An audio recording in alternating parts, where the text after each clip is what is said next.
गुरुदेव कृपा बिंदु दिया कोई दासे तृणापेक्षा दीन गुरुदेव कृपा बिंदु दिया कोरोई दासे तृणापेक्षा दीना सकल सहने बोला दिया कर निज मने सुहादीना सकल सहने बोला दिया करो निज मने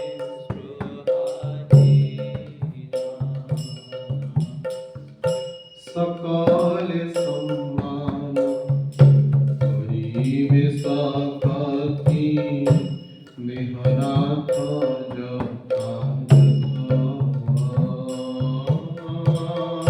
सकल सम्माने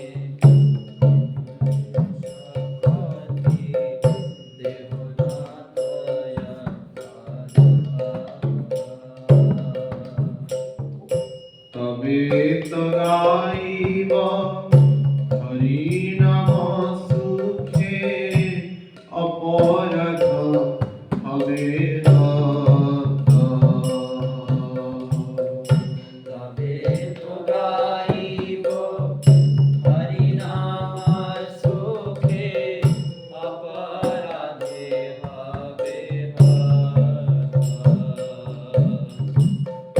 कबे कृपा लभियाए जन कृतार्थ हइबे नाथ कबे न कृपा लभियाए जन कृतार्थ हइबे शक्ति बुद्धिहीना আমি অতি দীনা কর মোরে আত্মসাত शक्ति बुद्धि दीना आमी अति दीना करो रे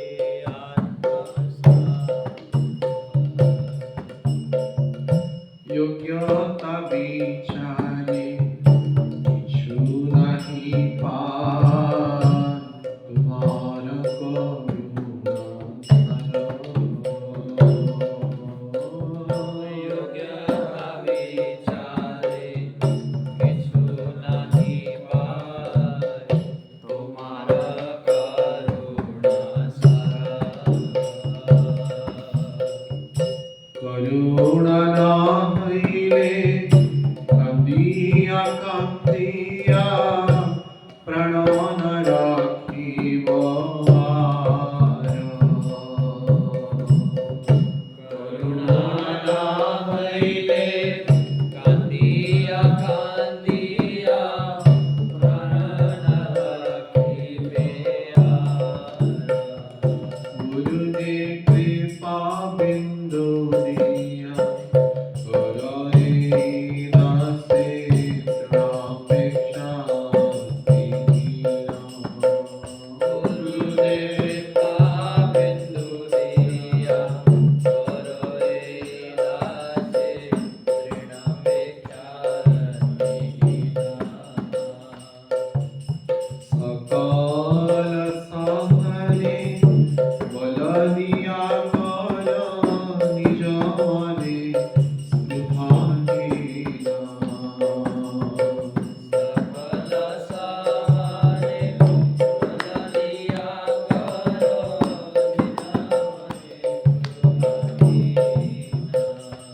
जय गुरुदेवा गुरुदेवा पतित पावन गुरुदेवा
पतित पावन शील गुरुदेव की जय। श्री श्री राधा मधोष्ट सखी वृंद की जय। गिरिराज महाराज की जय। श्रील प्रभुपाद श्रील गुरु महाराज की जय। समवेत भक्त वृंद की जय। पिताई गौर सीताराम प्रेमान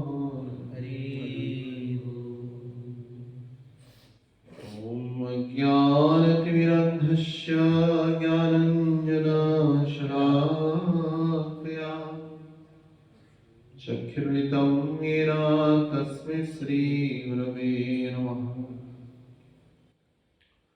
नमो विष्णुपादाय कृष्णपृष्ठाय भूतले श्रीमते गौरगोविन्दस्वामीति नामिने।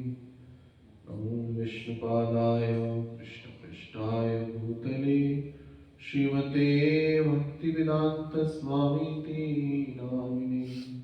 नमस्ते सारस्वती देवी गौरवाणी प्रचारिणे निर्विशेषशून्यवादी पाश्चात्यादिशतारिणे। नमो विष्णुपादाय कृष्णपृष्ठाय भूतले श्रीमते राधा गोविन्ददास गोस्वामीति नामिने। नमस्ते प्रभुपादे गौरवाणी प्रचारिणे निर्विशेषशून्यवादी ग्रामजनानिस्तारिणे। श्रीचैतन्यमनोभीष्टं स्थापितं येन भूतले स्वयं रूपं कदा मह्यं ददाति स्वपदान्तिकम्। वन्देऽहं श्रीगुरुश्रीयुतपदकमलं श्रीगुरुन् वैष्णवांश्च श्रीरूपं साग्रजातं सहगण रघुनाथान्वितं तं सजीवं साद्वैतं सावधूतं परिजनसहितं कृष्णचैतन्यदेवं श्रीराधा कृष्णपादान् सहगण ललिता श्रीशाखान्वितंश्च। हे कृष्ण करुणा सिंधु दीनबंधु जगत्पते गोपेश गोपिका कांत राधा कांत नमस्ते। तप्त कांचन गौरंगी राधे वृंदावनेश्वरी वृषभानुसुते देवी प्रणमामि हरिप्रिये। वंशाकल्पतरुभ्यश्च कृपा सिन्धुभ्यैव च पतितानां पावनेभ्यो वैष्णवेभ्यो नमो नमः। नमो महावदन्नाय कृष्ण प्रेम प्रदायते कृष्णाय कृष्णचैतन्यनाम्ने गौरतिश्रे नमः। जय श्री कृष्ण चैतन्य प्रभु नित्यानंद श्री अद्वैत गदाधर शिवासादि गौरभक्तवृंद। हरे कृष्णा कृष्णा कृष्णा हरे हरे हरे राम राम राम हरे हरे। मुखं करोति वाचालं पङ्गुं लङ्घयते गिरिं यत्कृपातमहं वन्दे वन्दे श्रीगुरुदिनतारिणे परमानन्दमाधवम्। ॐ नमो भगवते वासुदेवाय। ॐ नमो भगवते वासुदेवाय। ॐ नमो भगवते वासुदेवाय। ॐ नमो भगवते वासुदेवाय। ॐ नमो भगवते वासुदेवाय। ॐ नमो भगवते वासुदेवाय।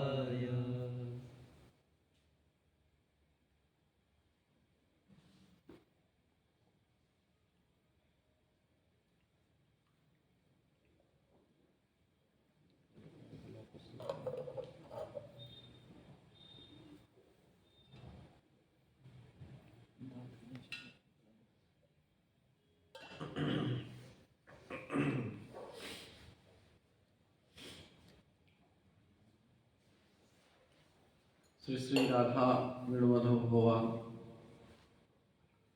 अष्ट सखी वृंद गुरु सखी समस्त मंजरीगण समस्त आचार्यगण वृंदावन धाम की अनेक अनंत परिकरों की अशिष कृपा करुणा से मानव जीवन का सर्वोत्कृष्टतम फल सत्संग के माध्यम से हम सभी भगवान की चरण सानिध्य में, आचार्य की चरण सानिध्य में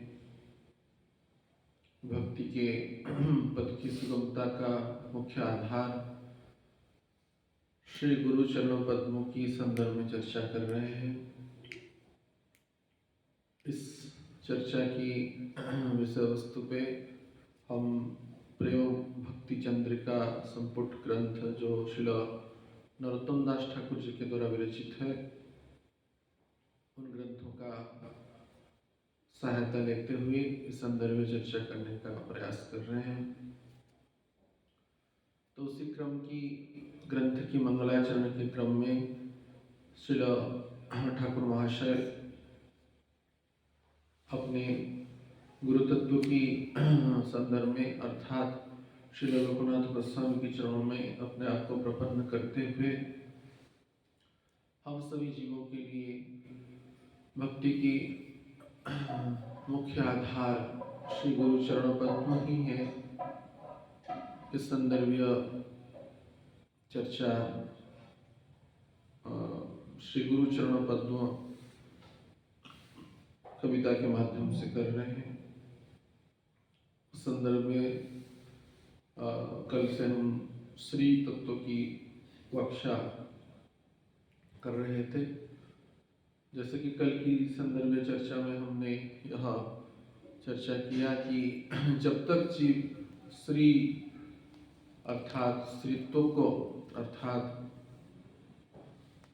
जो वास्तविक श्री के अधिकारी श्री भगवान है, राधा रानी है या गुरु तत्व है, उनके अतिरिक्त और किसी को भी श्री प्रदान करेगा या सविशेष रूप में अपने में श्रीत्व का भाव रखेगा अर्थात भक्ता भाव रखेगा, तब तक वो श्री गुरु के चरणों में प्रपन्न होने में असमर्थ होगा।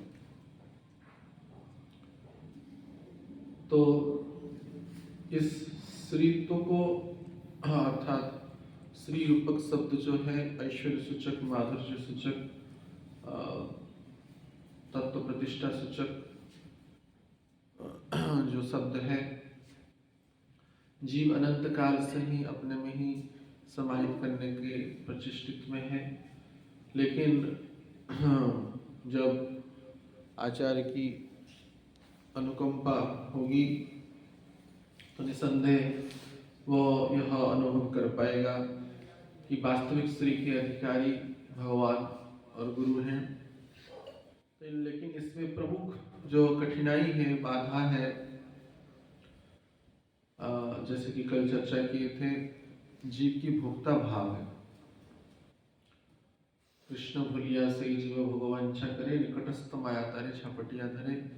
भगवान को भूल करके भोग की जो वासनाएं हैं अर्थात श्रीत्व को ग्रहण करने की जो अभिलाषा है और उसमें जो भोक्ता वाला भाव है, उसमें मुख्य बाधक भोग सूचक विषय वस्तु या भोग आधार है। तो इसमें दो विषय वस्तु प्रमुख बाधा देता है, वो है आश्रय और विषय। तो विषय अनेक प्रकार की है संसार में, जगत में, बहिरंगा सृष्टि में जितने भी वस्तुएं हैं वो विषय ही हैं। और उन विषयों को जो अवलंबन करता है ऐसे व्यक्ति आश्रय है। तो विषय विषय के संदर्भ में कौन कह सकता है विषय क्या क्या है? जानते हैं विषय? हाँ, नहीं, विषय विषय क्या है?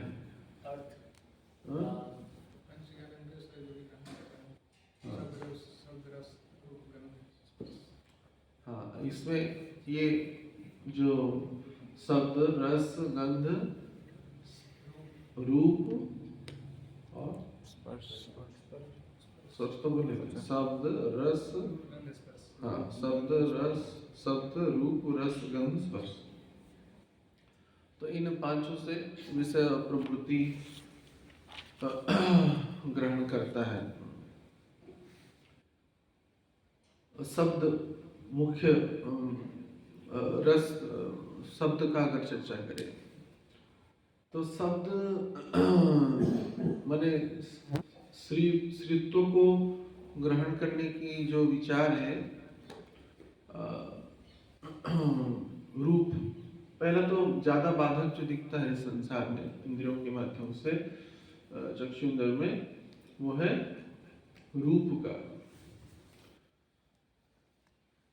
मूलभूत में शब्द तो है ही, लेकिन व्यावहारिकता में रूप जो दिखता है, पहले दिखता है, सुनने से पहले दिखता है चीज।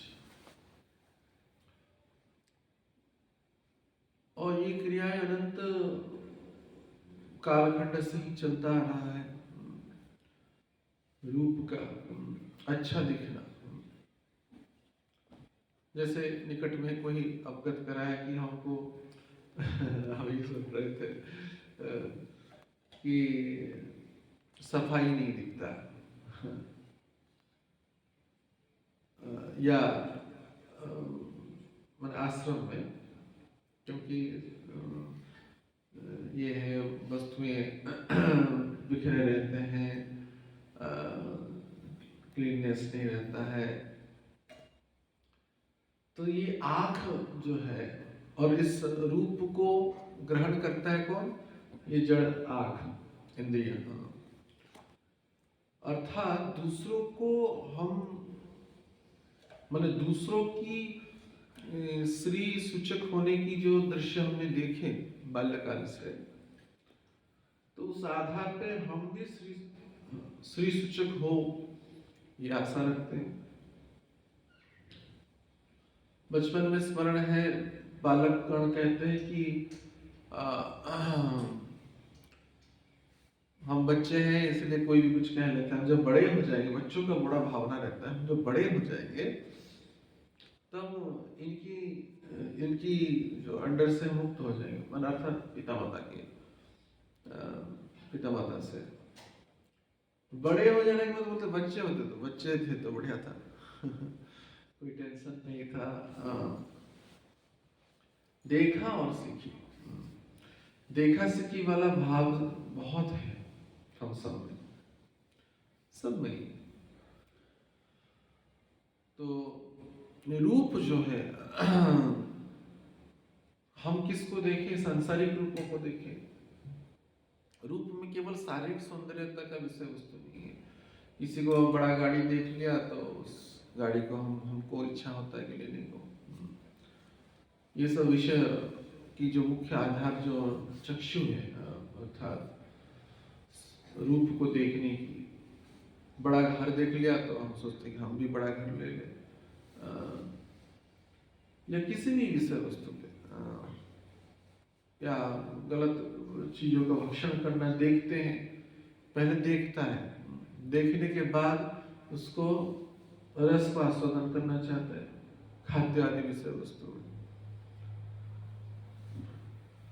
अब तो पता नहीं था, हम निकट में सुने कि मैंने आध्यात्मिक कार्यक्रमों के जो आधारशिला है, जो भक्ति के केंद्र हैं, उनमें इस प्रकार की विषय वासना का जागृत किया जा रहा है।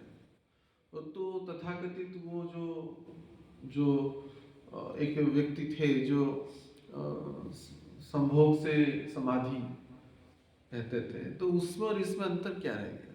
वैष्णव परंपरा में मैंने हम मायापुर गए थे, एक महाराज जी हमको बोले कि स्वयंवर सभाएं होती मंदिर में, नाम नहीं लेते मंदिर में स्वयंवर सभाएं होती, युवक युवतियां आते हैं, एक दूसरे को देखते हैं, मैंने पर्टिकुलर वो कार्यक्रम होता है स्वयंवर। मतलब स्वयंवर शब्द लगाने के बाद स्वयंवर तुल्य ही, मैंने वहां पे तो एक कन्या को अनेक राजाएं राजकुमार विवाह के लिए उपस्थित होते थे, लेकिन यहाँ पे मैंने ट्राइबल मैरिज जैसे होता है ना, कई सुने हैं, वो एक उत्सव होगा, कुंवारी कन्याएं वहां पे जाएंगी, मैंने युवक लोग जाएंगे, जिसको जिसको चॉइस है, वो जिसका जो बल है, शारीरिक बल है, उठा लिया उसको तो इस प्रकार की मैंने विडंबना है आज के समय में, जो आध्यात्मिक कार्यक्रमों के माध्यमों से इस प्रकार का कुविचारों को संश्लिष्ट किया जा रहा है। ये बहुत ही ज़्यादा खतरनाक है। उस आधार पे रस युक्त विचार है, बस केवल इसमें और उसमें ये विदाउट ऑनियन गार्लिक, बाकी सब चल रहा है, मतलब उसमें और इसमें कोई अंतर नहीं। वहां पे डिस्को में नाचते थे जड़ जगत में, यहाँ पे कीर्तन में नाचेंगे, लेकिन उद्देश्य अलग है। आत्मरंजन से मनोरंजन का उद्देश्य हो रहा है। मैंने अभी ठंडा का समय है, नहीं तो गर्मियों के समय में जिस प्रकार का वस्त्र आदि धारण करके मंदिरों में युवक युवतियां आते हैं बड़े बड़े शहरों में, वो देखने योग्य नहीं है। इस सब के साक्ष्य हम सब रहे हैं किसी न किसी क्रम में, समय के क्रम में। तो ये जो रूप है, लगता है कि हमारे जीवन की परम माने ध्येय वस्तु है, परंतु है विषय जो है, विषय की चर्चा करें, चाहे शब्द रस गंध आदि कोई भी क्रम हो, तो ये जो और ये जो शरीर प्राप्त हुआ है, उस भौतिक रूपों को, उस भौतिक विषयों को आस्वादन करने के लिए नहीं। और हम अनंत बार कह सकते, आचार्यगण भी कहें, आप उस रूप को ग्रहण कर लो, तब पर भी आप न संतुष्ट नहीं हो पाए। मानो परीक्षण भी कर लिया जाए।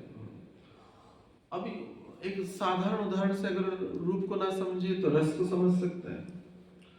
व्यक्ति आध्यात्मिक मार्ग में होने के बाद बहुत अच्छा प्रसाद मिल ही जाता है। खीर किसको पसंद है, खीर मिल जाता है, रसगुल्ला तो रसगुल्ला मिल जाता है। क्या उसके बाद भी क्या संपूर्ण संतुष्टि होता है? नहीं, क्योंकि विषय हमारा अंतिम गंतव्य स्थल नहीं है। लेकिन ये जो इंद्रियां इतना दुष्ट है, हमारे शरीर में मूलाधार चक्र में, अर्थात जननेंद्रिय और मलद्वार के बीच में मूलाधार चक्र है। तो उस मूलाधार चक्र में पंच फण सर्प है, 5 फण है उसके। अनंत काल से हम वो विषय को भोग कर, वास्तविक जो भोग करता है उस रूप को, उस शब्द को, उस रस को, उस गंध को, और क्या उसके स्पर्श को, तो वो विषय युक्त जो व्यक्ति है वो पंचफण सर्प है। और उसको माध्यम बनाता है, मन को माध्यम बनाता है, और माध्यम में वो विविध बुद्धियां लगाता है उस रूप को प्राप्त करने के लिए। जैसे अजामिल ने देखा, रूप को देखा, वो जा रहा था समिधा संग्रह के लिए, यज्ञ कर्म के लिए, समिधा संग्रह के लिए वो जा रहा था। देखा कि एक बिट ऑफ स्त्री जो है, स्त्री है अर्थात वेश्या है, एक सूत्र को मैंने एक मुक्त स्थान पे अर्थात ओपन प्लेस पे संभोग आदि क्रिया कर रहा है। इसका अर्थ नहीं कि ये तो गृहस्थ था, इसको कि संभोग का आदि तो अनुभूति था ही, सुंदरी का स्त्री थी, तब पर भी मैंने मर्यादा के दृष्टिकोण में यह सब क्रियाएं हैं तो मैंने रुद्ध प्रकोष्ठ में होता है। परंतु एक ओपन प्लेस पे, मुक्त स्थान पे यह सब जो करने की जो भोग वांछाएं हैं, वो एक सपत्नी जो पतिव्रता पत्नी वह सुख नहीं दे, केवल उस सुख के लालायत के लिए उस वेश्या का संगति में अपना जीवन को सर्वनाश किया हो। आज के समय में हम जब कॉलेज में थे तो सुनते लोग गोवा जाता है, स्विट्जरलैंड जाता है, इधर बंधन के रहता है, उधर नग्न प्राय होता है। तो उस रूप को आस्वादन तथा उस अंतिम में तो भोग की अंतिम पड़ाव मैथुन ही, जैसे हम कल चर्चा कर रहे थे, कोई भी शब्द का, रस का, गंध का आदि का अंतिम पड़ाव मैथुन ही। जावत जीवित सुखम जीवित ऋणम कृत्वा गतम पिबेत भस्मीकृतस्य देहस्य कृता आगमनम, और भोग करना ही और जीवन का उद्देश्य। ऐसे कई सिद्धांत वपन करने वाले भी व्यक्ति हैं। अंगना लिंगना मुख्य, इस अंग से जब तक लिंगात्मक सुख प्राप्त न हो जाए तो मोक्ष कुछ नहीं है। वो बोला वो मोक्ष कुछ विषय वस्तु है, वह सुख ही मोक्ष है, क्योंकि उसके आगे और कोई सुख देखा नहीं संसार में।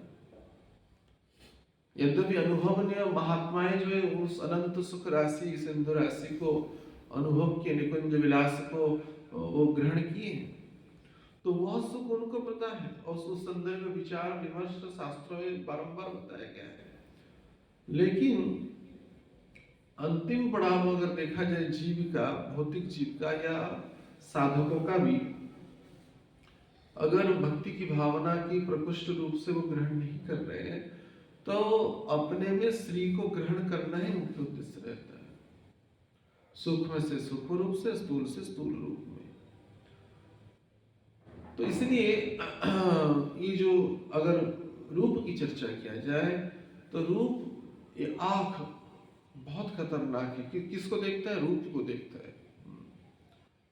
और ये रूप, जैसे कल हम बिल्वंगड़ ठाकुर की चर्चा कर रहे थे, संन्यास लेने के उपरांत भी उस स्त्री को देखते हुए जो स्नान कर रही थी, तो उसको देख करके, उस रूप को देख करके विचलित हो गए। तब उन्होंने पहला आघात किसको किया, उस कन्या को या स्त्री से, वो हेयरपिन क्या बोलते हैं हिंदी में, कांटा, जो केस विन्यास के लिए कांटा यूज करते हैं स्त्रियां, तो उसको लेकर के अपने आंख को फोड़ दिया कि सब असली जड़ ये आंख है। इसका अर्थ नहीं कि चलो अभी सभी जितने भी भक्ति मार्ग में आए जो सब अपने आंख फोड़ दे और काम खत्म। लेकिन वो तो रूप चला गया, उसके बाद क्या है, शब्द है, मेनका की जो चरण की जो पायल की जो खनक है, उसको श्रवण करके विश्वामित्र का तपस्या भंग हो गया, शब्द से प्रभावित हो गए। ऐसे कोई किसी स्थान पे रस से, कोई गंध से पागल होता है। ये सांसारिक क्रम में देखा गया है। हाथी को पकड़ने के लिए तो वो हथिनी को, जो माने मासिक धर्म युक्त हथिनियों को रख दिया जाता है एक जगह पे जंगल में, और बहुत बड़ा गड्ढा करके पत्तल वगैरह, पत्र जो वगैरह बिछा दिया जाता है कि वो फंस जाए उस जाल में। तो उस गंध से पागल होकर के, हाँ, कामांध होकर के, तो जब दौड़ के आता है तो दंतयुक्त हाथियां जो होते हैं, जिसकी बाजार में बहुत दाम है, तो उसको पकड़ लेते हैं शिकारी जो होते हैं। तो इसलिए, लेकिन भगवान ने यह जो चक्षु दिया है, इस चक्षु में जब तक अर्थात श्री की ग्रहण करने की विचार आएगा और तब तक यह माने हम भवंडर में फंसते रहेंगे। अर्थात भोग युक्त वासना चाहे रूप के माध्यम से करेंगे तब तक यह समस्या होते रहेंगी। लेकिन ये नयन जो मिला है, चक्षु जो मिला है, किस लिए मिला है? जेना देखे से चंद बदन, ये नयन जो मिला है उस चांद बदन को देखने के लिए मिला है। महाप्रभु कहते हैं जेना देखे से चंद बदन, से नयने किबा काज, पड़ुके तार मुंडे बाज। उस नयन रख करके लाभ क्या है? पड़ुके तार मुंडे बाज, उसके शरीर पे वज्रपात हो जाना चाहिए। से नयन है बाकी कारण, उस नयन रख करके लाभ क्या है?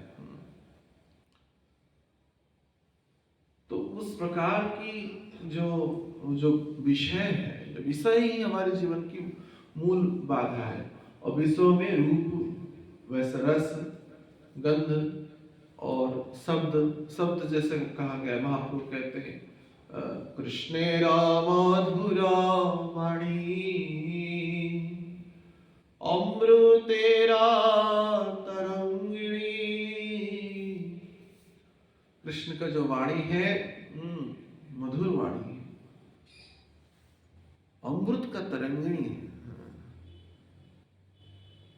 जेना सुने, जब तक वो नहीं सुनेंगे, उस श्रवण को रख करके फायदा क्या? काणा कोड़ी छिद्र समा, जानो से श्रवण, तार कर्ण भस्त्रार सम। जब तक वो कर्ण बने, जब बाल्यकाल में जब हमारे जड़ शरीर की दादी का देहांत हो गया, तो हमारे घर में वृंदावन का टिकट बना किए थे, तो हम गुरुदेव को कहे कि हम वृंदावन जा रहे हैं। तो स्पष्ट मना कर, वृंदावन जाके क्या बंदर बंदरियों के संग देखेगा? ऐसा वैसे राधा श्याम सुंदर दिखेगी तुझको? बंदर बंदरियों के संग देखेगा? नहीं।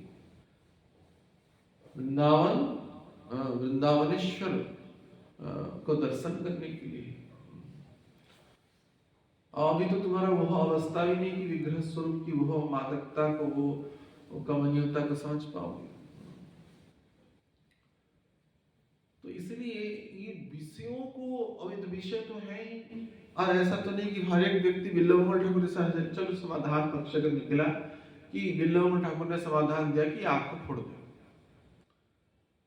तो क्या यह संभव है? अरे के लिए आग फोड़ दोगे? तो आग फोड़ देंगे तो राधा विनोद का दर्शन कैसे करेंगे? श्री गुरु चरण पद्मों को, उनकी कृपा में स्वरूप को कैसे दर्शन करेंगे? ये दिया कौन है? ठाकुर जी ने दिया है। तो इसलिए एक फोड़ने, एक तात्विक फोड़ना हमको फोड़ना पड़े, विषयों से दूर होने के लिए। अर्थात श्री को ग्रहण नहीं करने की इच्छा अगर है तो इस इच्छा को निराकरण करना पड़ेगा कि हम श्रीत्व को ग्रहण नहीं करेंगे। श्रीत्व को, श्री शब्दक सूचक को भगवान को, गुरु को देंगे। लेकिन इस श्रीत्व को ग्रहण करने के लिए बारंबार प्रेरित कौन करेगा? मन करेगा। और मन को प्रेरणा कौन दे रहा है? ये पंचफंड सर्प दे रहा है, पंचफंड सर्प दे रहा है। उसको वो चाहिए, वो पंचफंड सर्प को उसका खाद्य। आप देखेंगे कुछ अंतराल देखेंगे, जब विषयों से व्यावहारिक रूप से निराकरण रहेंगे, कुछ दिन के बाद एक उफान आता है, एक वेग आता है। चाहे किसी भी मैथुनाक्त वेग हो, या शब्दयुक्त वेग हो, रसयुक्त वेग हो, गंधयुक्त वेग हो, या कोई भी वेग हो, वो एक कुछ समय रोक के बाद, क्योंकि अब स्वाभाविक बात है ना। और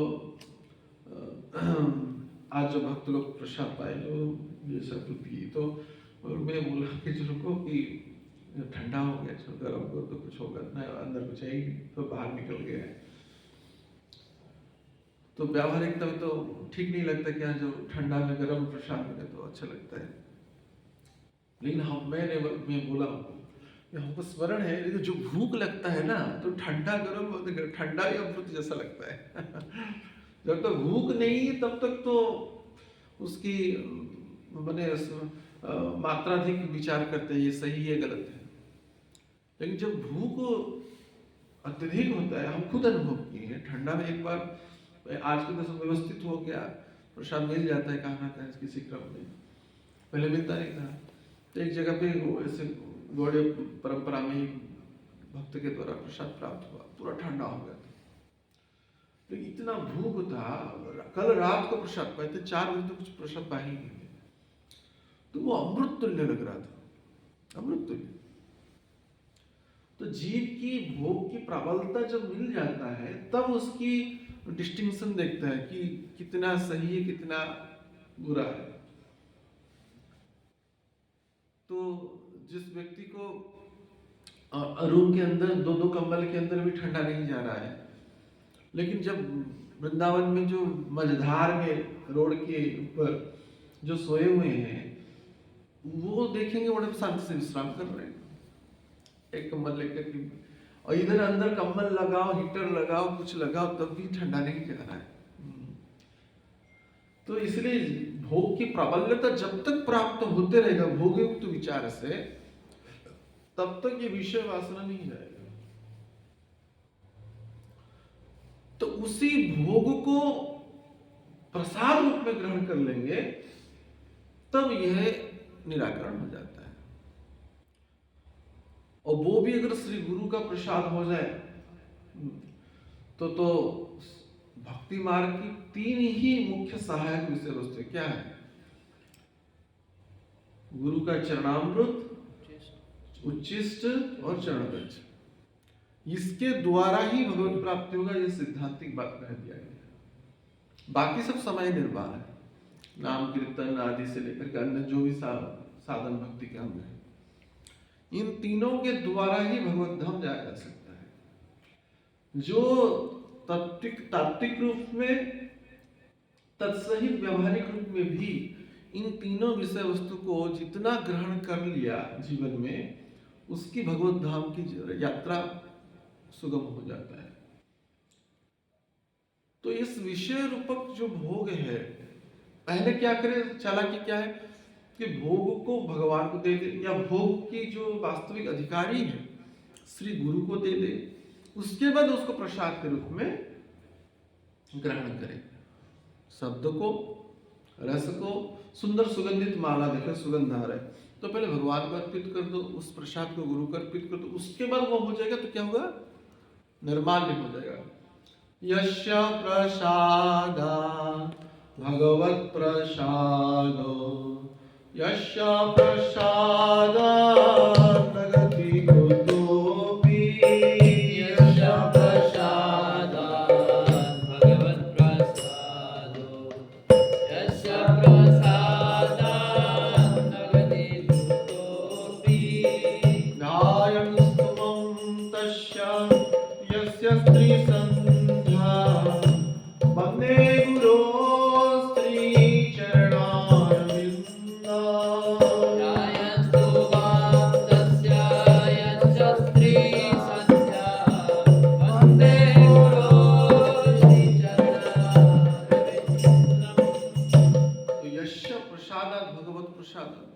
वही भोग को उनको निवेदित कर दे तो क्या हो गया, प्रसाद।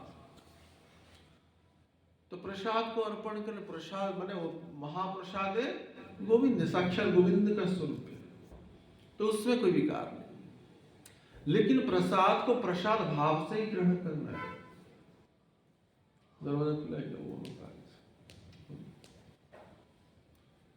प्रसाद को प्रसाद के भाव से ही ग्रहण करना है उसी को। लेकिन जीव यही गलती कर लेता है, यश प्रसाद भगवत प्रसाद तो हो गया, मिल भी गया, लेकिन उसको प्रसाद के रूप में नहीं ग्रहण करता है।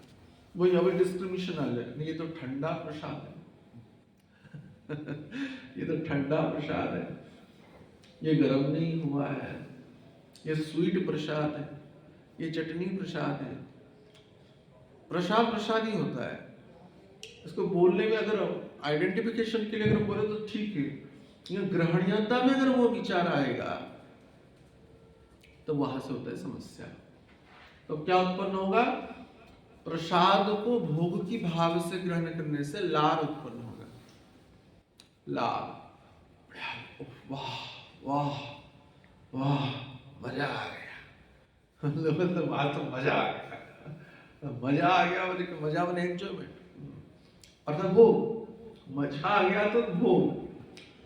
ये व्यावहारिक शब्द है, परंतु माने उस भाव से व्यक्ति ग्रहण करता है तो उसका बहुत ही ज्यादा दुष्परिणाम होता है। तो भोग युक्त विचार से अगर उस रस को ग्रहण करेंगे तो क्या आएगा? लार उत्पन्न होगा, शरीर में लार उत्पन्न होगा, और लार उत्पन्न होने से शरीर में भोग युक्त वीर्य उत्पन्न होगा।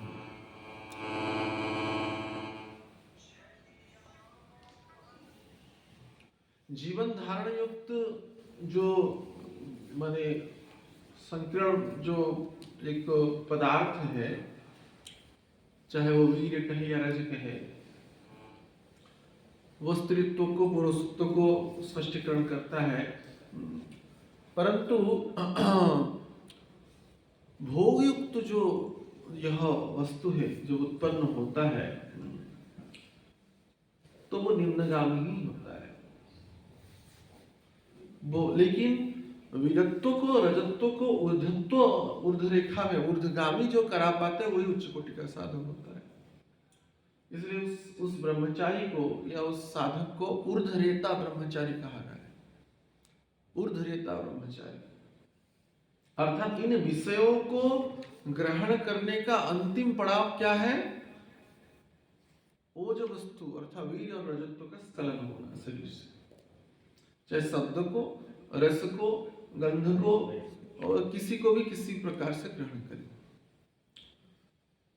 और यह अगर हो रहा है, और जैसे कहा कि एक बार इसको संस्करण करेगा तो 8 वर्ष तक उसका प्रभाव रहता है, इतना भयावह है। तो इसलिए भोग को भोग के रूप में, जो भोग के अधिकारी अर्थात जो भोक्ता है वो भोग ग्रहण कर सकता है। पहले तो ये विचार रखें हम भोक्ता नहीं, हम क्या पहले, इसलिए पहला जो ज्ञान है कि जीवेर स्वरूप है कृष्ण नित्य दास, कि मैं भगवान का गुरु का दास हूं। जब दास है वो तो प्रसाद ही पाएगा, बस जीवन धारण करने के लिए, सेवा करने के लिए भोक्ता वाला भाव पहले छोड़ना पड़ेगा गुरु प्रदत्त ज्ञान से। और केवल छोड़ने से नहीं होगा, क्योंकि भोग तो आएंगे।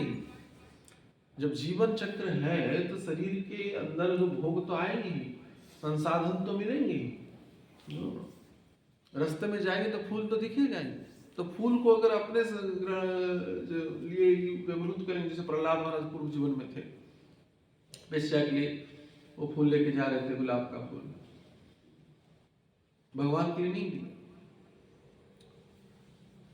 तो यह विचार तो भोग क्योंकि मिलेंगे ऐसा ना, क्योंकि भोग जगत है ना, ये जो ये जगत है बहिरंगा जगत में भोग मिलेंगे ही मिलेंगे, लेकिन उस भोग को जब तक भोक्ता को नहीं दिया जाएगा, अर्थात भगवान को या उनके नित्य दास सदगुरु को नहीं दिया जाएगा, तब तक तो करेगा क्या? वो संबल तो आ गया, संसाधन तो आ गई, तो करेगा क्या? भोग करेगा, खुद ही करेगा, खुद ही करेगा। लेकिन और उसके बाद देने के बाद भी मुझे भोग के रूप में प्राप्त हो इसकी इच्छा रहता है। कई बार कहते हैं जब साधक रसोई करते हैं कि मानो गुरुदेव 3 बने चपाती खाएंगे तो और 3 एक्स्ट्रा बनाएंगे। क्यों?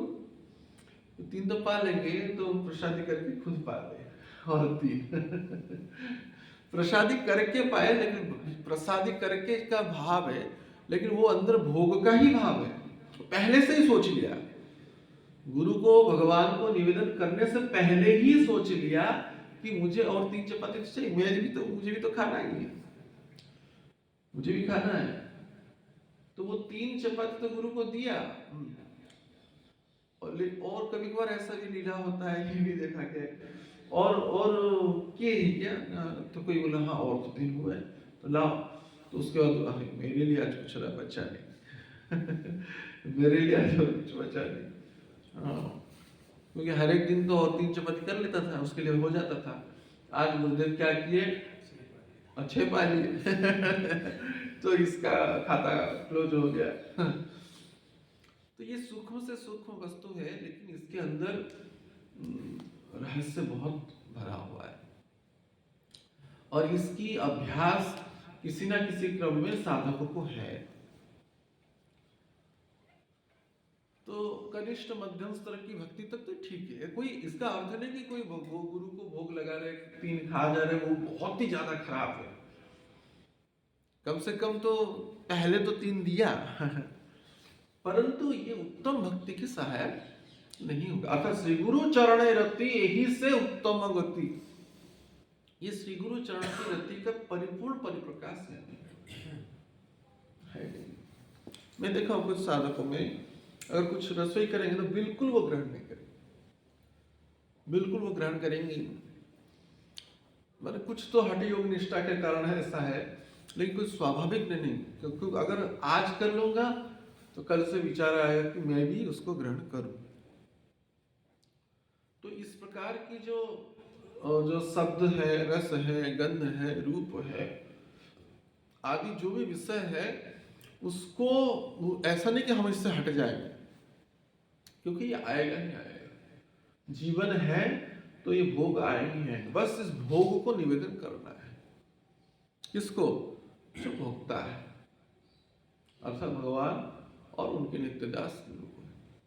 तब जाकर के यह श्री की जो वास्तविक सूचक सम्मान है, हम उनको ग्रहण मतलब उनको प्रदान करेंगे। प्रदान क्या करेंगे? उनको निवेदन करेंगे उनकी सेवा में।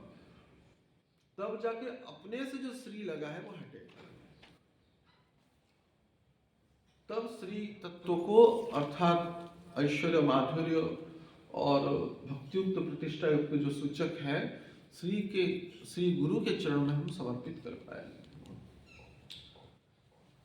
और साधक का स्थिति इस भोग वासना, इस विषय को छोड़ने की जो क्रम पद्धति है, ऐसा आएगा, लगेगा कि अगर विषयुक्त वाणी श्रवण कर ले, विषयुक्त चीज दिख ले, तो उसको खौलता हुआ अग्नि के समतुल्य प्रतीयमान होगा।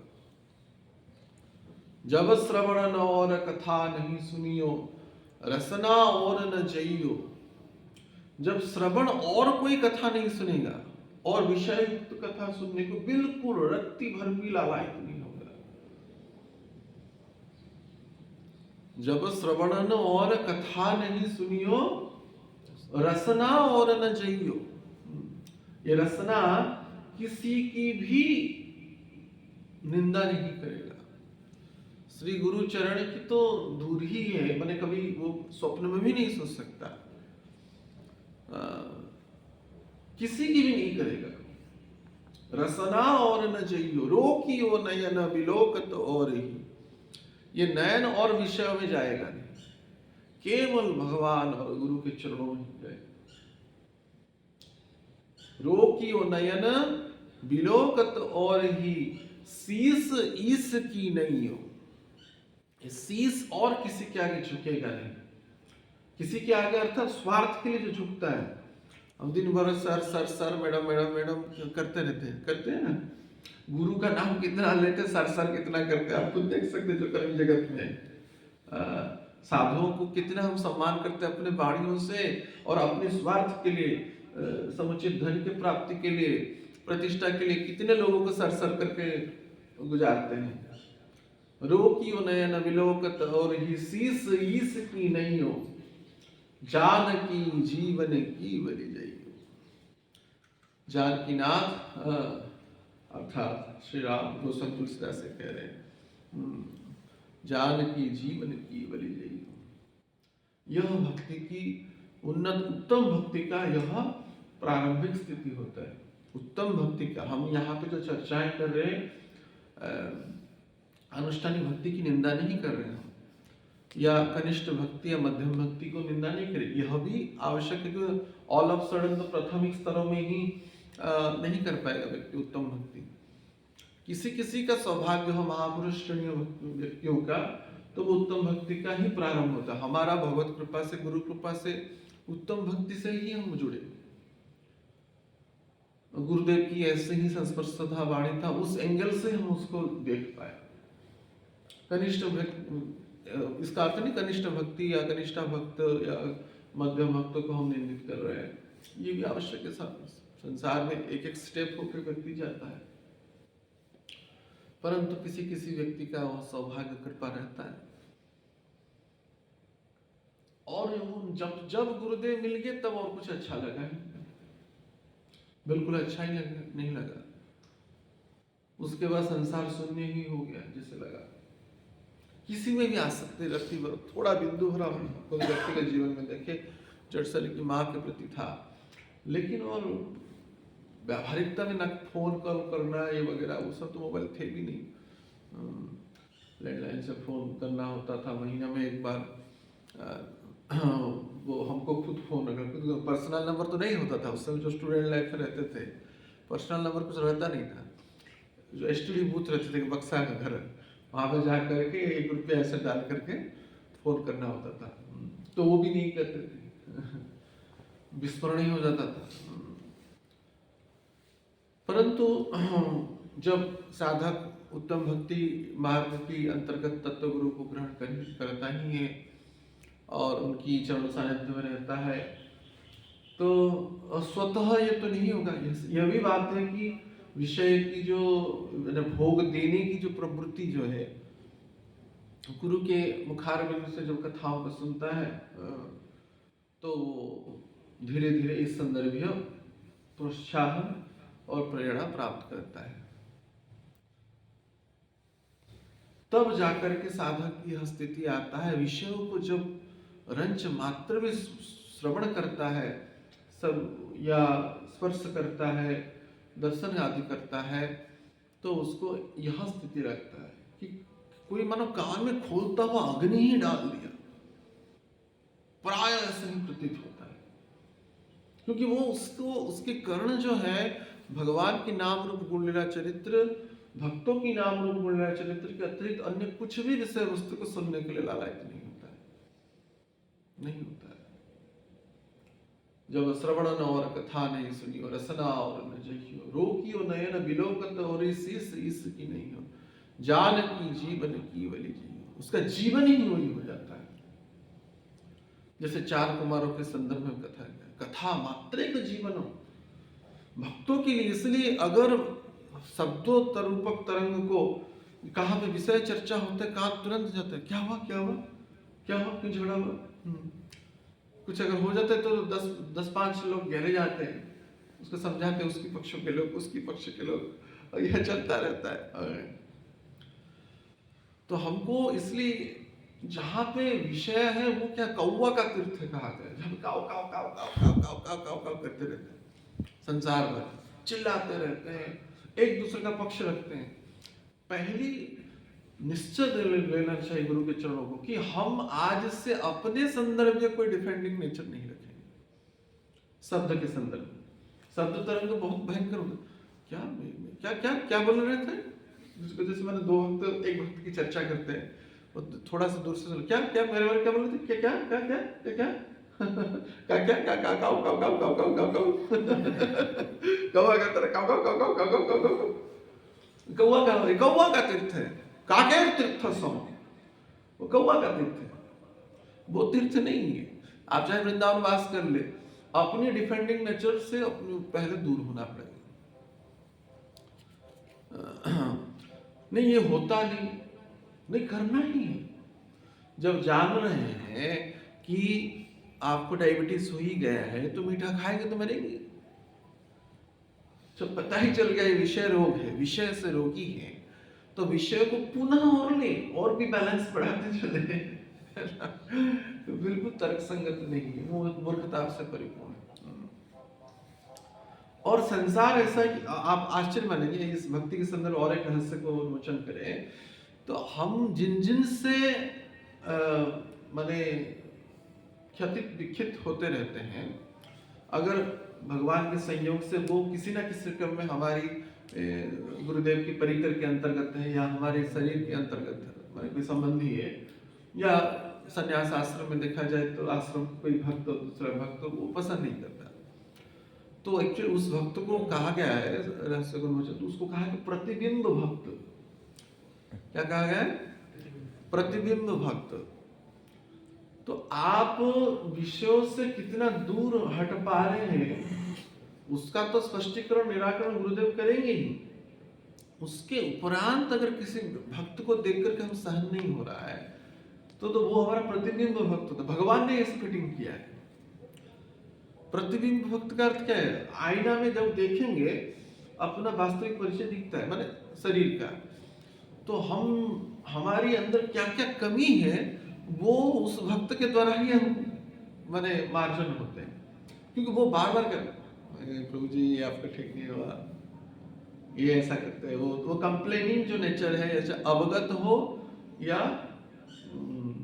कंप्लेन हो, अभियोग हो, जो व्यक्ति करता है हमारे संदर्भ में विषयों का आधार करता है या अवगुणों के आधार पे करता है, तो वो क्या है? वो प्रतिबिंब भक्त है।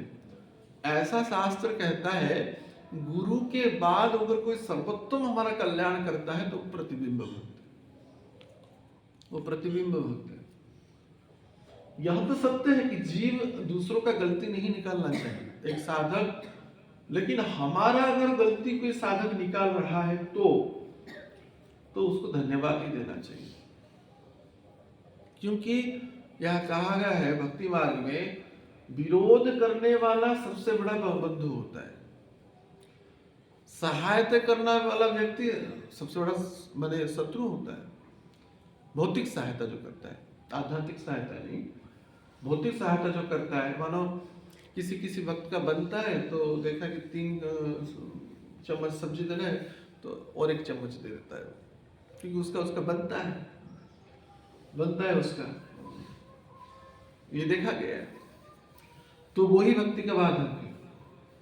गुरुदेव ने कहा सबको 2 चम्मच सब्जी देना है, मैंने जितना बना है, चावल दाल सब्जी वो पर्याप्त तो खाएगा, वो कोई का रसगुल्ला मुझे 50 चाहिए ऐसे भी वक्त होते तो वो नहीं हो सकता है, ना करना चाहिए, तो विषयों की वासना जागृत हो जाएगा। तो इसलिए प्रतिबिंब भक्तों को सबसे ज्यादा सहायता रूपक भक्ति के रूप में मानना चाहिए व्यक्ति को, क्योंकि वो विषयों से हटाते हैं। और जो तथाकथित बंधु है, तथाकथित सहायक भक्त है, तो आपकी गलती को वो छुपाएगा, वो आपकी गलतियों को छुपाएंगे तो आप भी उसकी गलतियों को छुपाएंगे।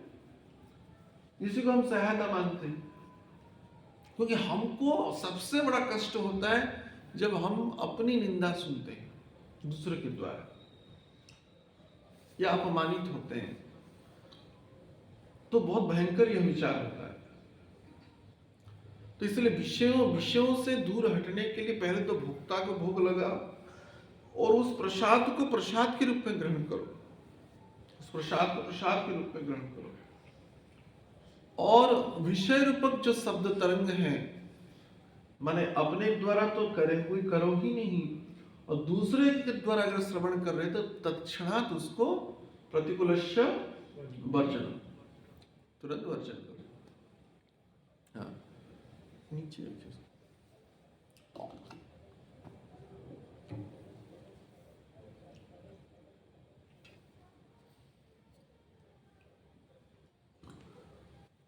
तो इसलिए जीवन का ये व्रत ले ले हम, और इस मार्ग में विषयों से दूर हटने के मार्ग में सबसे बड़ा सहायक जो है शब्द तरंग। तो किस शब्द तरंग को हम बारंबार सुन रहे हैं? विषयुक्त शब्द तरंग हमारे कान में ज्यादा जा रहा है, या भगवान की नाम रूप लीला चरित्र या भक्तों की नाम रूप लीला चरित्र जा रहा है? जैसे हम कह रहे थे यहाँ पे 4 कुमार के संदर्भ में, वो माने विषय जब आता है तो शरीर में वृद्धि होता है, शरीरात्मक जो वेग है वृद्धि होता है, और उस वृद्धि का क्रम पद्धति ही यह आयु वृद्धि है। सांसारिक मनुष्य के क्रम में। जब जब व्यक्ति का जननेंद्रियात्मक वृद्धि होता है, उस आधार पर ही शरीर का वृद्धि होता है, आयु का पड़ा पड़ता है। इस संसार में रहने के बाद भी परिपूर्ण रूप से भगवत नाम रूप गुणलीला चरित्र को ग्रहण करने के कारण 4 कुमारों में वो विषयाक्त वृद्धि नहीं हुआ, इसलिए हमेशा वो कुमार की अवस्था में रहते हैं। 4 कुमार कहा, वो छोटे नग्न अवस्था में रहते हैं, बालक। जबकि सबसे बड़े माने वृद्ध व्यक्ति है, संसार के सबसे वृद्ध व्यक्ति है कौन? ब्रह्मा जी के पहले संतान है ना 4 कुमार। तो उनके अंदर विषयात्मक प्रवृत्ति न घुसने के कारण वे हमेशा ही बालकवत रहे। शरीर लिंगात्मक वृद्धि हुआ ही नहीं, उस आधार पर शरीरात्मक आयुक्त वृद्धि हुआ नहीं। सदा वैकुंठ निलय, सदा वैकुंठ में निलय रहते हैं, सदा वैकुंठ निलय। उसके बाद बोल रहा श्लोक, सदा वैकुंठ निलय हरि कीर्तन तत्परा लीलापुतर सन्मुक्तो कथा मात्रेक जीवनम हरि शरणम एवधि नित्यम गायमेव च अतः कारण प्रभावंती चरायुष्मन बाधते। कथा मात्रेक जीवन, इनकी जो विषय कभी सुने ही नहीं है, तो विषयात्मक वृद्धि कैसे होगा? तो इसका अर्थ नहीं कि जैसे आचार्य का आयु वृद्धि हुआ वो भी विषयात्मक वृद्धि नहीं। आचार्य का जो वृद्धि हुआ आयुगत वृद्धि, वो उद्धारक प्रवृत्तियों के कारण, क्योंकि वो उस अवस्था में नहीं आएंगे तो उनको ग्रहण नहीं करेंगे। और आज के समय में कोई 4 साल का नंगा बालक बोलेगा मैं ज्ञान दूंगा, कोई सुनेगा नहीं उसको, है नहीं। यद्यपि भगवत धाम में अनंत भगवान से लेकर नारद आदि भी 4 कुमारों की वाणी को सुनते हैं, और वहां पे कुछ नहीं, 4 व्यक्ति हैं, एक जगह बैठ एक कथा का कारक बैठ जाते हैं, 3 व्यक्ति कथा सुनते हैं। वो जब भगवान के आह्लाद में उन्माद अवस्था को प्राप्त करके मूर्छित हो जाते हैं जब, तो दूसरा व्यक्ति अर्थात 4 कुमार में सनत बैठे, तो सनत कुमार बैठ गए और कथा करते हैं। कथा मात्रेक जीवन, अर्थात उत्तम साधकों, उत्तम भक्ति की राह पे जो साधक हैं, जो भक्त हैं, जो अनुगत्य शिष्य हैं, तो उनको एकमात्र जीवन कर देना चाहिए श्रवण, और वो भी उत्तम श्रवण, अर्थात श्री गुरु मुखार बिंदु युक्त श्रवण। और आजकल के सोशल मीडिया वाला श्रवण नहीं, किसी की भी आया जे अमुक महाराज तमुक बोलते, तमुक महाराज तमुक नाना मुनि नाना मत जथो पथो तथो मतो, अनेक मुनियों का अनेक मत है। इवन उत्तम कोटि के शुद्ध भक्तों का भी बार बार कथा नहीं सुनना चाहिए अगर वो आपके गुरु तत्व है नहीं, क्योंकि अलग राह है, सबकी राह यहाँ है। यहाँ पे बोलेंगे मर्यादित वस्त्र में रहो, कहाँ पे बोलेंगे नंगा होके घूमो, यहाँ बोले चुपचाप बैठना है, कहाँ पे बोलेंगे नहीं नृत्य करना है, गोल गोल नृत्य करना है, बरसाना जाके तो गोल गोल नृत्य करना है, वही वहां पे साधन पद्धति है। तो उसकी निंदा नहीं है, उसकी भी सम्मान है, लेकिन उनकी, क्योंकि तुम्हार लोहित्या में हो ही नहीं अवतार, तुम्हारे लिए जो आवश्यक है वो मैं बोल रहा हूँ, तुम्हारे लिए जो आवश्यक है वो तत्व वही बोलता है जो तुम्हारे लिए आवश्यक है। सामूहिक बात नहीं कहता है। संसार भाड़ में जाए उसका कोई मतलब नहीं, संसार तो अर्थ को अनर्थ ही करेगा। जैसे शिव जी की जो बात है, शिव जी और पार्वती जा रहे, आप कुछ भी करेंगे संसार बोलेगा ही बोलेगा। विषय संसार जो है व्यक्तियों की, साधु संत महात्मा क्या भगवान को नहीं छोड़े, है ना। शिव पार्वती की बात है, वो जा रहे थे नंदी के ऊपर सवार होकर, बोले देखो ये कैसा युवक युवतियां हैं और एक बुढ़ा बैल के ऊपर इतना कष्ट दे रहे। तो पार्वती सुनो भाई ये बात तो सही। तो नीचे उतर गए, शिव जी चले, आप नंदी आपका वाहन है, आप भी चले। तो उसके बाद दूसरे गांव में लोग बोलने लगे कि कैसा पुरुष है, देखो पत्नी को चला रहा है और पति खुद ठाट से चल रहा है सवारी पे। तो शिव जी को बड़ा कष्ट लगा, वो उतरे, बोले भाई आप चलो। उसके बाद बोले कैसी पत्नी है, देखो पति चल रहा है। हाँ, कैसे पत्नी है, पति खुद चल रहा है और पत्नी बैठी है सवारी पे, तो पार्वती पुनः उतर गई। अगर कोई नहीं चढ़ेगा भाई, ना तुम चढ़ोगे नंदी के ऊपर ना हम चढ़ेंगे, दोनों उतर गए। तो वह नंदी अब के बगल बगल में होकर के जाने लगे। उसके बोले देखो कितना मूर्ख दंपति, इतना हट्टा कट्टा नंदी है, उसको व्यवहार करना चाहिए। तो संसार का काम है। हमारे गुरुदेव कहते थे, कुछ हिंदी फिल्म का गीत था, लोगों का काम बोलना, ऐसा कुछ गीत है, लोग बोलेंगे, याद नहीं वो बोलते थे। तो हमको उसको सुनना नहीं, गुरुदेव क्या बोले वो सुनना है। और वैसे शुद्ध भक्त की वाणी होने के उपरांत भी हर एक की मार्ग अलग है, हर एक का पथ अलग है। तो इसलिए हमको अनन्य भाव से श्री गुरु मुखारविंद से प्रकट हुए, अर्थात सदगुरु या शुद्ध भक्त या गुरु तत्व शुद्ध भक्त, गुरु भी यहाँ पे गुरु के स्पष्टीकरण करें, हम सही गुरु को ग्रहण किए या नहीं, ये भी एक प्रश्न चाहिए। सांसारिक पक्षों के लिए कह रहा हूं, वो हमारा तत्व गुरु है या नहीं, या अनुष्ठानिक गुरु है, या हम लौकिक मत में बस उससे जुड़े हुए हैं, हो सकता है वो परमहंस या नहीं हो, तो वो एक अलग चर्चा है। उस अंदर भी चर्चा आएगा जब गुरु शब्द पे आएंगे। हम श्री पे अभी चल रहे हैं, श्री गुरु, गुरु कौन है उस पर चर्चा जब करेंगे पता चलेगा। तो इसलिए इस विषय युक्त जो भावनाएं हैं वो अनंत काल से हमारे अंदर समाहित है। तो इन विषयों से दूर हट करके, विषय के से दूर हट करके जो श्री गुरु के मुखारविंद से जो श्रवण है, जो हमारे लिए ही किया गया है, उसको जब श्रवण करेंगे तब कल्मष नाश होगा। तब कथामृतम तप्त जीवनम कविवीडितम कल्मषापः, तब कल्मष नाश होगा। तब कथामृत, यहाँ पर पर्टिकुलर कर दिया गया है, तब कथा, आपकी कथा, वहां पे गोपियों के हिसाब से भगवान कृष्ण की कथा, वहां पे बलराम जी की कथा नहीं चलेगा। क्या बलराम भगवान नहीं है? बताइए, अनन्यता का सूचक भी है इसमें, बलराम भी भगवान है, तो बलराम की कथा गोपियां सुनेंगे नहीं। तब कथामृतम, हम पर्टिकुलरिटी है। तो ऐसे ही अनुगत्य भक्त जो है, शिष्य सदगुरु जो प्रकट तत्व गुरु की वो शुद्ध भक्त हो, वो तो गुरु पहले तो यहाँ पे कौन, यहाँ पे गुरु की बात हम कर रहे हैं, गुरु कौन है तो जब चर्चा में आएगा तब बने उस संदर्भ में कुछ स्पष्टीकरण होगा गुरु कौन होना चाहिए। संसार में 99.9% जो गुरु हैं वो सब तत्व गुरु है नहीं, ये भी एक बात है।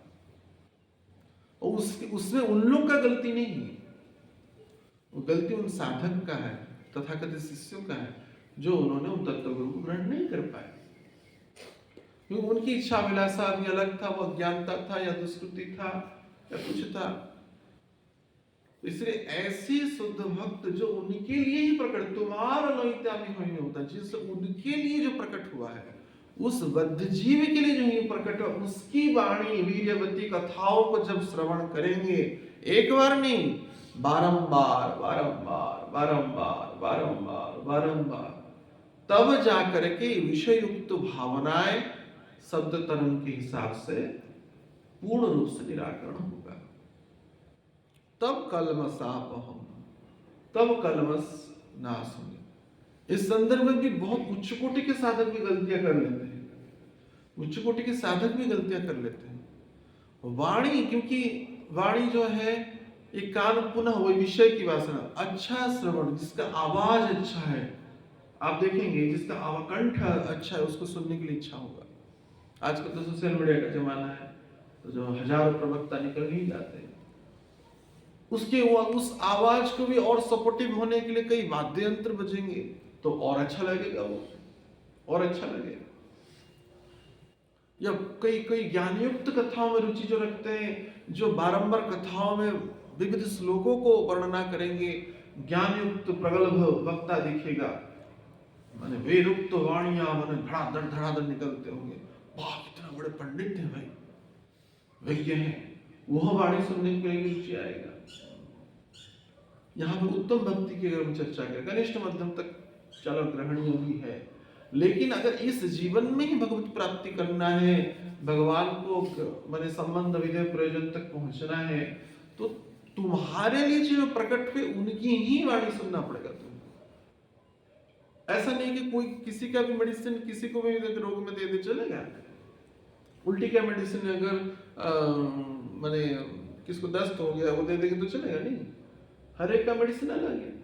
डॉक्टर को पता है तुम्हारा समस्या क्या है, उसी हिसाब तत्वगुरु उसी हिसाब से तत्व कथा कहता है। कभी कभार व्यावहारिकता में बोरिंग लगेगा तत्वगुरु की कथाएं, समझ में भी नहीं आएगा, लेकिन तब पर भी समझ क्या मेडिसिन क्या खाने में अच्छा लगता है, तिक्त लगता है, पीता लगता है, तब पर भी खाया जाता है, कैसे भी खाना पड़ेगा।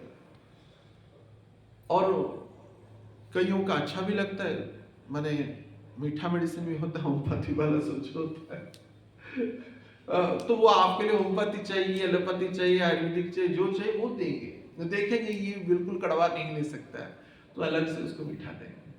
तो मीठा मेडिसिन खा, लेकिन खा तो उससे ही कल्याण हो जाएगा। लंबा चलता है होम्योपैथी, लेकिन कल्याण तो होता है। लेकिन इसलिए डॉक्टर को पता है, और ये जो डॉक्टर है ये होम्योपैथी भी है, आयुर्वेदिक भी है, एलोपैथी भी है, सब पाती है ये सब पाती है, क्योंकि कृष्णाती है, राधाती है, तो ये सब पाती है सब पाते हैं, माने सब जो पाते हैं वो सब पाती है, जो सब पाते हैं वो सब पाती है। सर्वगिड़ा सर्वगिड़ा सर्वगिड़ा सब खा जाएगी। वो बोले ना मदिरा जवनी यदि नित्यानंद, मदिरा भी ग्रहण कर लेंगे, यवनियों के साथ सब कर लेंगे, सब खा जाएंगे, सब ग्रहण कर लेंगे। पापियों को उद्धार करेंगे, पुण्यवान को उद्धार करेंगे, सुदामा जैसे श्रेणी के भक्तों को उद्धार करेंगे, रंती देव जैसे भक्तों को उद्धार करेंगे, बड़े बड़े राजा महाराज जनक आदि को उद्धार करेंगे। आपका वो सौभाग्य है तो ऐसे तत्व गुरु की चरण सानिध्य में आप पहुंचेंगे, उनके मुखार बिंदु से वीर्यवती कथाओं का श्रवण करेंगे। और एक बार नहीं, क्योंकि मन जो कहेगा या पंचपण सर्प कहेगा ना, ये तो सुने हुए, वही बात ही तो है, वही बात ही है। बार बार बार बार बार बार जिसका होता है ना बीपी का मेडिसिन लाइफ टाइम लेता है ना, छोड़ देगा तो उनका डिब्बा साथ चलता है, वो खुद से चलेगा नहीं, वो डिब्बा चलेगा, वो अलग किसी बीपी टाइम टू टाइम वो रहता है, वो बीपी का मेडिसिन खाएगा ही खाएगा, डायबिटीज वाला डायबिटीज का मेडिसिन खाएगा ही खाएगा, लाइफ टाइम खाता है, एक बार खाता है। इस संदर्भ में व्यक्ति नहीं जान पाता, इसको तो सुने, ये तो सुने, वही बात है। अब तो 10 साल से सुने, 50 साल से सुने नहीं, अनंत काल तक सुने नहीं थे, इस बार सुन रहे हो। बारंबार बारंबार बारंबार बारंबार सुनने के बाद कलमश नाश होंगे, कलमश नाश होंगे, और जीवन में भाग्योदय होगा, सही भाग्य का उदय होगा। जन्म सार्थक जार कृष्ण दर्शन, उसका जन्म सार्थक होगा, क्योंकि कृष्ण जे तुम्हार कृष्ण दिते पाए तुम्हार सपति अच्छी, कृष्ण उनका है, कृष्ण को वही दे सकते हैं। तुम्हार सपति अच्छी यामी तो कंगाल कृष्ण कृष्ण बोली धाई तब पाशे, जब तक वो हो गए तब तक दौड़ते रहेंगे, नहीं अब दौड़ने बस हो गया, 2 साल से दौड़े भाई, बहुत भक्ति कर लिया, कुछ साधक कभी बार कहते हैं बहुत कर लिया, अरे 4 साल कर लिया, 5 साल कर लिया, 10 साल नहीं, धाई तमो पासे पासे, जब तक नहीं, जब कृष्ण जो तुम्हार कृष्ण जो तुम्हार जब तक नहीं मिलेंगे तब तक हम पड़े रहे।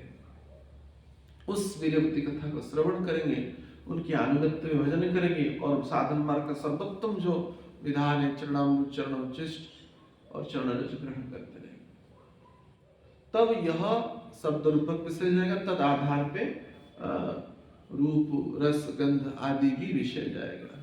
तो स्त्री को ग्रहण, स्त्री को माने प्रदान करने में या निवेदन करने में जो बाधक है, अपने को स्त्री को ग्रहण करना है। वास्तविक स्त्री के अधिकारी श्री राधा विनोमाधव, श्री गुरु देव। ना हम श्रीमान है, ना हम श्रीमती है, ना हम श्री कुमार है, हम उन श्री के दास हैं। अर्थात जब तक श्री को हम खुद ग्रहण करेंगे तत्व रूप में हम श्री गुरु के चरणों में पहुंच नहीं पाएंगे। और उस श्री से दूर होने के लिए उन श्री गुरु चरण के वीर्यवती कथाएं, उनकी उचिष्ट चरणानुचरण रज आदि को जितना पर्याप्त आवालागी कृष्ण निवेदन, और तब क्या आचार्य बार बार निवेदन करते रहेंगे भगवान को। इसकी प्रारब्ध अपराध बीजकूट, मैंने प्रारब्ध अपराध तो गुरु शुद्ध भक्त को प्रणाम करने से चला जाता है, लेकिन बीजकूट रह जाता है, तो बीजकूट भी निराकरण होगा। कर्माणि धनति किंतु च भक्ति भाजम, केवला भक्ति को सूत्र में आप सूत्रपात होंगे, केवला भक्ति करेंगे, कैवल्य भक्ति। कैवल्य मैंने यहाँ पे वैकुंठादि भक्ति ने, कैवल्य वैकुंठ का भी एक शब्द कैवल्य होता है। केवला भक्ति मैंने केवल वही भक्ति जो वो कहेंगे। श्री गुरु मैंने मुख पद्म वाक्य चित्तेता करिया ऐक्य हो जाएगा, उसकी भी चर्चा आएगा। तो इस प्रकार से जो दो श्री को मैंने वास्तविक जो श्री को ग्रहण करने में जो अधिकारी हैं वो भगवान और गुरुदेव हैं, हम हैं नहीं। और इस जो श्री को हम ग्रहण करने की अभिलाषा अनंत जीवन से रखे हुए हैं। कल जैसे हम कह रहे थे, मैंने यहाँ पे हम विषयों की चर्चा की, विषयों से हम दूरीभूत होंगे जब उन वीर्यवती कथाओं को या चरणोचिष्ट का पान करेंगे या उनके मंगलमय दर्शन करेंगे। जब श्री गुरु को क्या देखे नैन मिले चैन, और क्या था, देखे नैन मिले चैन, हाँ देखे मुख मिले सुख।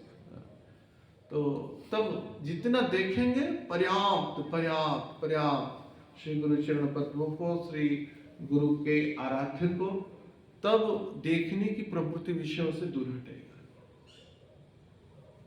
वैसे शब्द की है, रस की है, गंध की है, स्पर्श की है, आदियों की है। तो निसंदेह उन श्री गुरु चरण पद्मों की कृपा कटाक्ष से, उनकी वीर्यवती कथाओं की अद्भुत प्रभाव से हमारे अंदर यह विषयों की वासना निसंदेह जाएगा। जैसे नरोत्तम दास ठाकुर अन्य गीत में कहते हैं, विषय वासना छड़ी शुद्ध हवे मौन अवे आप हेरिब श्री वृंदावन। निसंदेह उनकी ही कृपा कटाक्ष जाएगा, लेकिन उस कृपा कटाक्ष की परिसीमा के अंतर्गत हमको आना है, पात्रता बनाए रखना है। और ऐसे श्री राधा माधव अष्ट सखी के चरणारविंद में, अनंत वृंदावन की परिकरों के चरणारविंद में, हम सभी विशेष करके अपने व्यक्तिगत गुरु तत्व के चरणारविंद में, तत्व गुरु के चरणारविंद में हम बारंबार निवेदन करें कि ऐसी मंगलमय कथाओं को, उनकी संस्पर्शता को, जो भी आधार है, चाहे शब्द रस रूप गंध किसी भी आधार पे है, हम अनंत अनंत बार उसको अपने जीवन में ग्रहण करें और इस जीवन को पावन से पावन करें। उनकी उस निर्माल्य से, उनकी वह आशीर्वाद से, उनकी वह उच्चिष्ट से, उनकी वह कथा प्रसाद से, उनकी कीर्तन युक्त प्रसाद से, आदि आदि विविध भावों से, विविध परिकरों से, विविध प्रकार से हमको बारंबार बारंबार हम ग्रहण करें। और वे भुक्ता हमारे अंदर कृपा करके, हमारे अंदर जो भोक्ता की भाव है उसको वे कृपा करके दूर करें। यही उनके चरणों में हम बारंबार बारंबार निवेदन करें। हरे कृष्णा कृष्णा कृष्णा हरे हरे, हरे राम राम राम हरे हरे। श्री राधा वृंदावन अष्ट सखी वृंद की जय, गुरु सखी की जय, समस्त मंजरी गान की जय, समस्त गोपियान की जय, समस्त आचार्य गण की जय, श्रील प्रभुपाद श्री गुरु महाराज की जय, पिताई गौर सितनाथ वंदे।